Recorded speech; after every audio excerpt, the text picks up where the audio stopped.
My name is Dennis Gill with the Americans in Wartime Experience. Today's date is 11 May 2023. I'm in Washington, D.C., conducting an interview with John Katzbeck. If I got that right. Yes, sir, you did. Outstanding. So, sir, thank you very much for sitting down and talking to us today. If Nope. you could just tell us a little bit about yourself. Where did you grow up? Where were you born? Go to high school? That kind of thing. Sure, I grew up in the Lehigh Valley area, which is a little town called Coopersburg, Pennsylvania, approximately about 50 miles north of Philadelphia. And the school district was Southern Lehigh School District. I was raised on a farm, about an 18-acre farm, 32 acres now, it was 18, but anyhow. My grandfather purchased that in 1927, and I did all the work on the farm as a child, plowing, tending to the animals and so forth. So I got a good background in that area, very much. What branch of the service were you in? I joined the Navy in 1964. Okay, and what war or conflict did you take part in? It was the Vietnam conflict. The Vietnam War. Yeah. Okay. What made you join the military, and why did you select the Navy?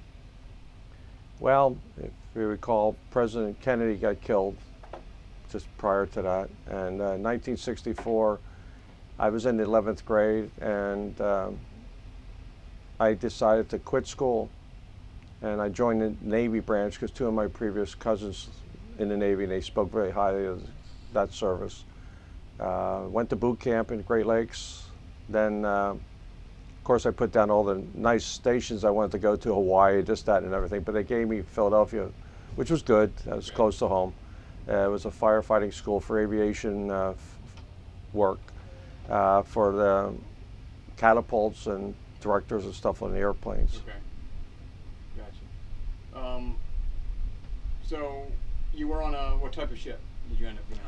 Well, first, out of that school, they sent me to Midway Island. Okay. Like I said before, I said I'd get a globe and find out where the heck that was. Right. And so I did, and I went. It was nice. I was 17 years old. I enjoyed the tropical island, did a lot of fishing. I was there for about 8 months, and then I got an aircraft carrier out of Long Beach, California. And from that point, in 1967, we went to Vietnam. Okay. I did see the world. I was in Hawaii for 30 days. Home ported out of Philippines, Subic Bay. Okay. Then from there we went to Japan, and also got to go see Hong Kong.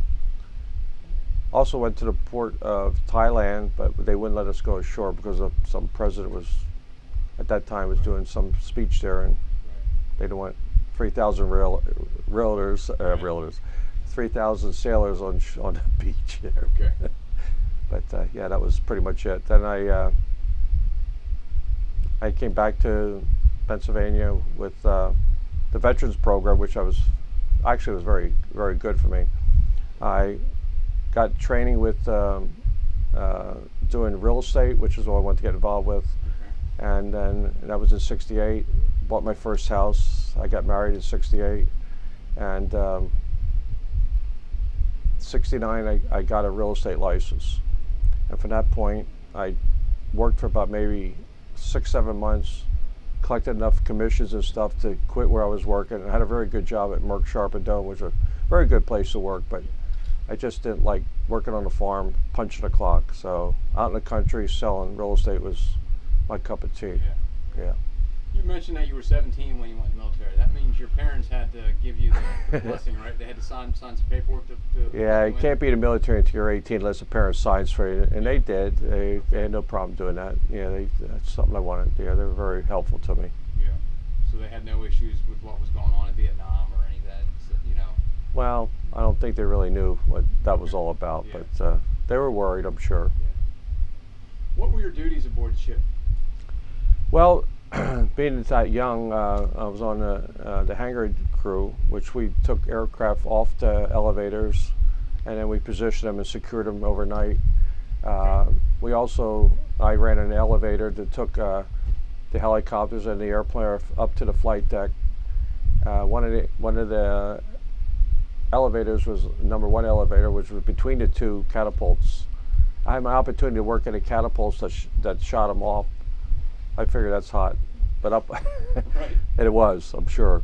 So I took the position of working on the flight deck, and so we did a lot of office things there. But my division officer, and they took me under their wing because I was so young, and they made me a training officer for education. Okay.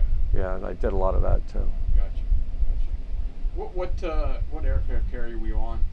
It was called a Kearsarge, which was CVS 33. Okay. And when we went to Vietnam, that carrier was a aviation surveillance carrier. We had aircraft that flew out and did the radar to see if there's anything underwater that we didn't want to deal with. Yeah. What's it like living on a carrier? Better than a farm life. No, it was nice. It wasn't too bad. When you're 17, 18, you adapt to practically anything. Yeah, it's like one big giant adventure, I guess, Yeah. at that age. But I have to admit, though, the military really made me a man. Yeah.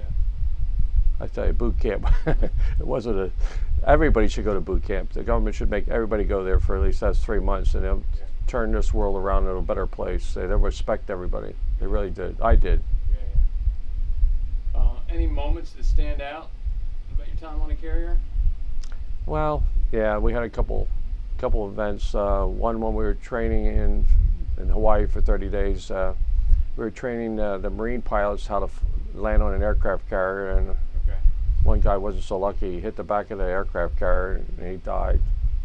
That was bad. We did pick up a satellite one time too, out in the ocean. I looked at all our history, but we also picked up some Russian satellites. Unfortunately, I think we picked up one of them because there's no mention in that time period that we picked up an American satellite that put down in South Pacific Ocean. But that was interesting. Yeah. Yeah, it was very nice. So they splashed down and you guys went and got them, retrieved them? Yeah, pretty much so, yeah. Was this something they knew about, or was it a surprise that this had happened? Well, they tell you last minute, but the aircraft carrier, even a lot of times they'd anchor out in the ocean and they'd throw a barbecue for us. It was nice, a nice experience for me. Yeah. What's the tempo like on are you working all the time? Is there any downtime at all that you've got? We worked 12-hour shifts, 12 hours on, 12 hours off. Yes. Okay. 7 days a week? Pardon? Was it all every day, or was there like 7 Every days day a at week? sea, yeah. Yeah. Okay. And then when we go to port, then we had liberty at 6 o'clock in the morning. We could get off the ship, and you had to be back at 6 o'clock at night. Right. That was fun. We got to see a lot of ports. Right. Interesting. What were some of the more interesting places you went? Well, I did like the Philippines. That was nice, but I did have a bad situation there in a bar fight. I picked on a big Marine. I shouldn't have. But he did something he shouldn't have did to some waitress there, and I... Right. I was going to ask you if a Marine was involved in this fight. Yeah. I tapped him on his shoulder, and he did something bad to this girl, and I punched him, and I started a brawl fight. And I got 4 stitches right through my hair where the bar still hit me. Right. It's funny that the girls took me into the bathroom, the ladies' room, and dressed me up because blood all over the place. I come back and said, "Where's all my friends?" They all locked them up. Wow. All of them. So you got lucky. I was lucky. Yeah. That's a good story. Yeah, that's one of them. Yeah. One or two. What else? Well, being 17 on Midway, there's nothing to do there but drink and fish and work. So, not knowing anything about gin, it took me a long time to acquire a taste for gin after getting drunk on gin. And we went, I guess apparently I passed out, I don't remember anything, but anyhow, somebody was carrying me back to the bunk, a big sailor right over his shoulder, and I woke up on his shoulder, and I jumped off and it cracked my head open.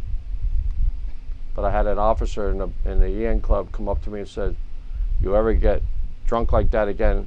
I didn't remember anything. Not even that. The operation put 4 stitches in my skull. If I pay for it today, though, I can't get hit in the head anymore. No, I can't. Yeah. A lot of injuries, heart-wise. Were there any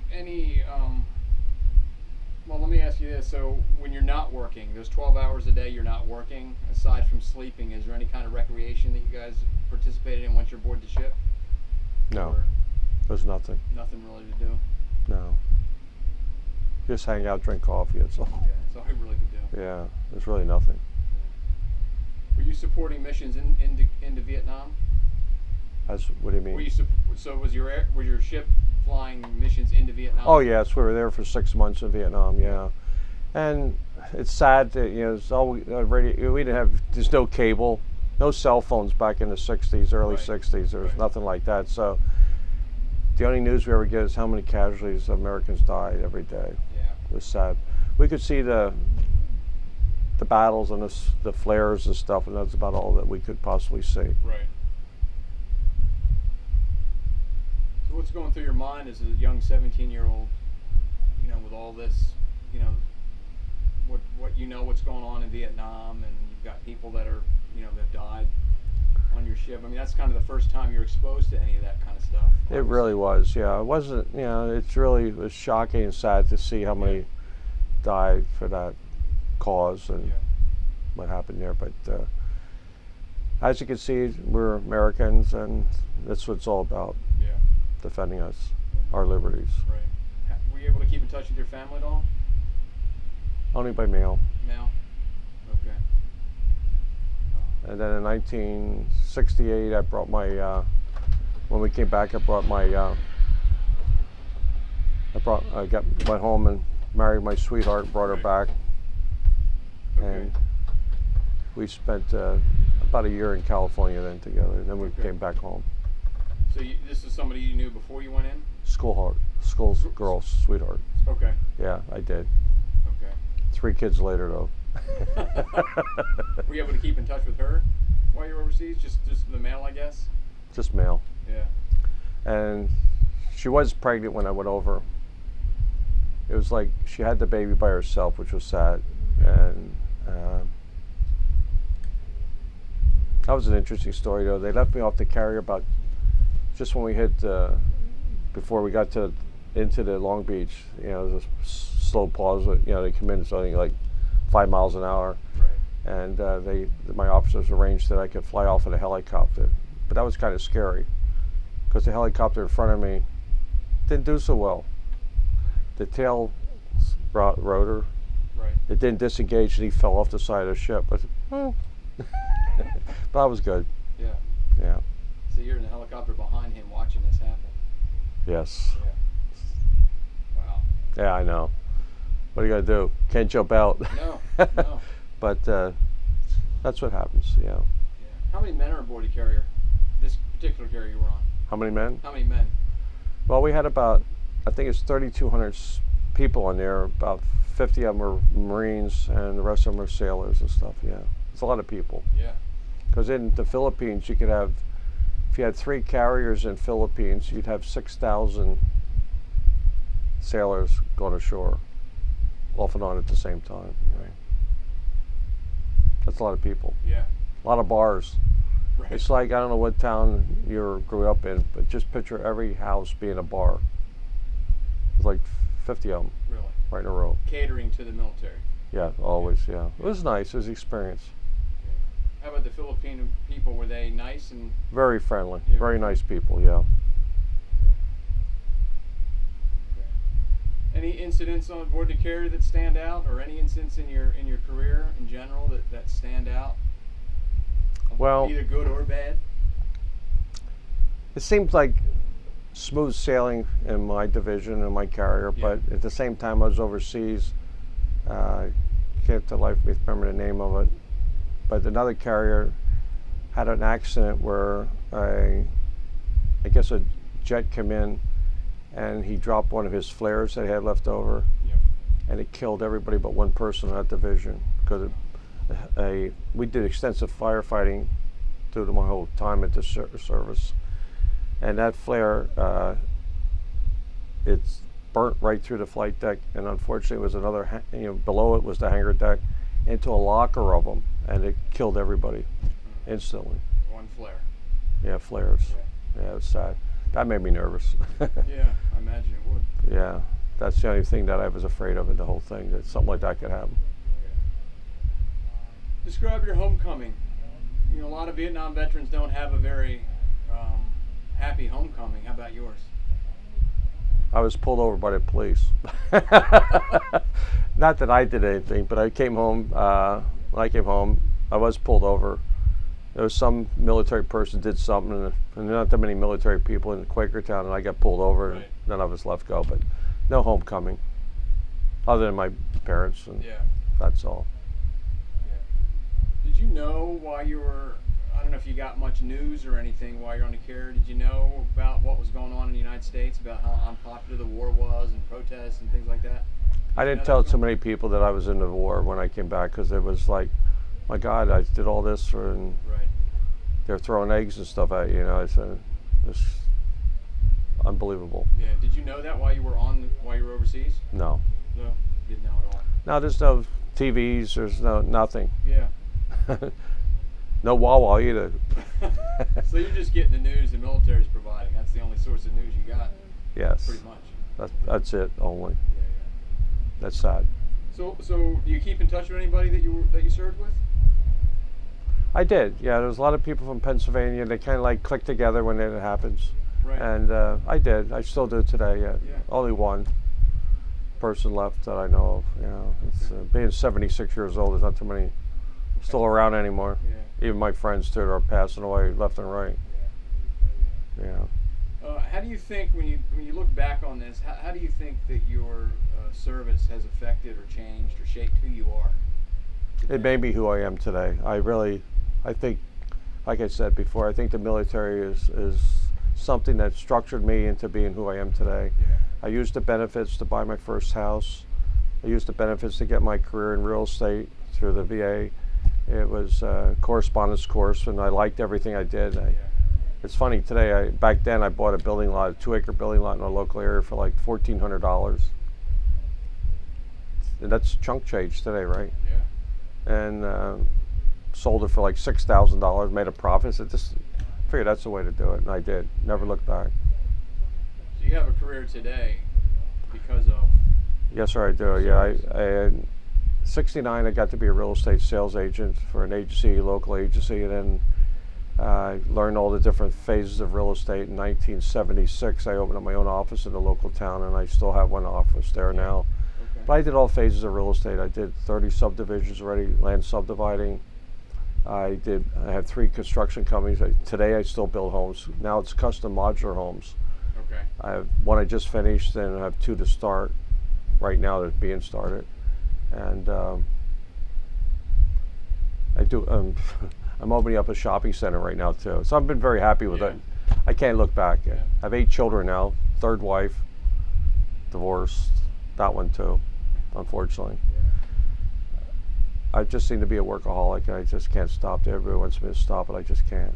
Yeah. I'm not going to. Let me ask you one final question. Somebody might watch this interview in 50 or 100 years. What advice would you give them? Well, for the government, in my part, I think they were there for me to back me up. Even today, they pay for my hearing aids, they pay for my batteries for a lifetime. I go to them for basically just for that, because being a business person, I have my own insurances and stuff. But it seems like they're starting now really to take care of the veterans wholly. They really are. And they should. Is military service something that you would recommend to somebody, young man today or young woman? Actually, the training part, yes, but I hate to see what's going on now in the world, that you have no chance. The weapons, the poison and stuff that they spread around, you don't know what you're going to get. You can see that right now from the COVID-19. It's a good example. We have to protect ourselves. Well, on behalf of the Americans in Wartime Experience, I want to thank you for taking some time out of your day and telling your story. But more importantly, I want to thank you for your service, and I want to welcome you home. You're quite welcome. Thank you, sir.